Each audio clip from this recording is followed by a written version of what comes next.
Well, I think at the first governor's conference, when I heard about this around 2 years ago, they told me I would possibly need to put porta potties on the interstate. And that kind of caught me, and I was like, really? But they were serious. In Russellville, planning has been underway for more than a year for the 2024 total eclipse. We were ranked number 9 in astronomy.com in the magazine to view the eclipse.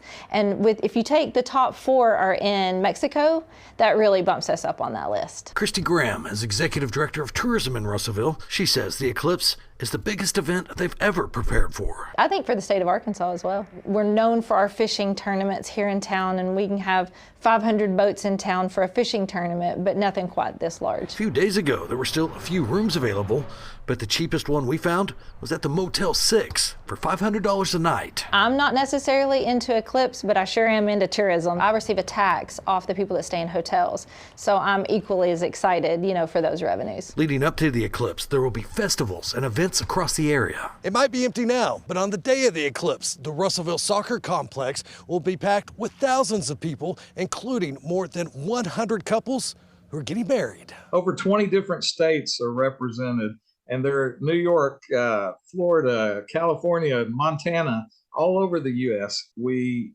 are making this totally free for the couples. The ceremony, the reception, live music, wedding cake, drinks to toast with. There'll be photographers there, everything you need. They just have to show up. Rodney Williams is the Total Eclipse of the Heart Festival organizer. There will be a blues fest on that Saturday, but Monday, April 8th, is when hundreds of couples will say, I do. It's something that you can't recreate again in your lifetime, so hopefully the marriage will last a lifetime, and it'll be the only opportunity for the eclipse, so it's a perfect way for the celestial celebrations. Forbes.com listed the elopement at the eclipse as the #1 event to attend. With the city and county population expected to more than double for the eclipse, the mayor here in Russellville says, of course, keeping everyone safe is the top priority. We are going to have NASA here. We're going to have the Weather Channel here. When you bring more people in, cardiacs and car wrecks are 2 things that are going to increase. That's the reality of it. Mayor Fred Teague says plans are in place to make sure emergency responders will be able to help when needed.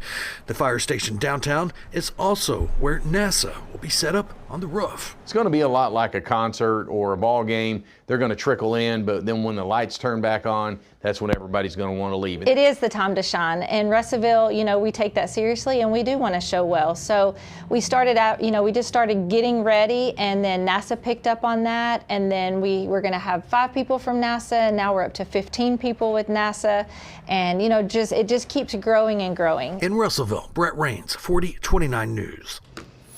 Oh, so none of this matters, really, if the sky's too cloudy on April 8th, but we won't hope for that. But we did create a chart that shows the average historic cloud cover in major cities across the eclipse's path, just so you can do some research. And also it'll show the cloud cover historically across the rest of Arkansas. That's on 4029tv.com.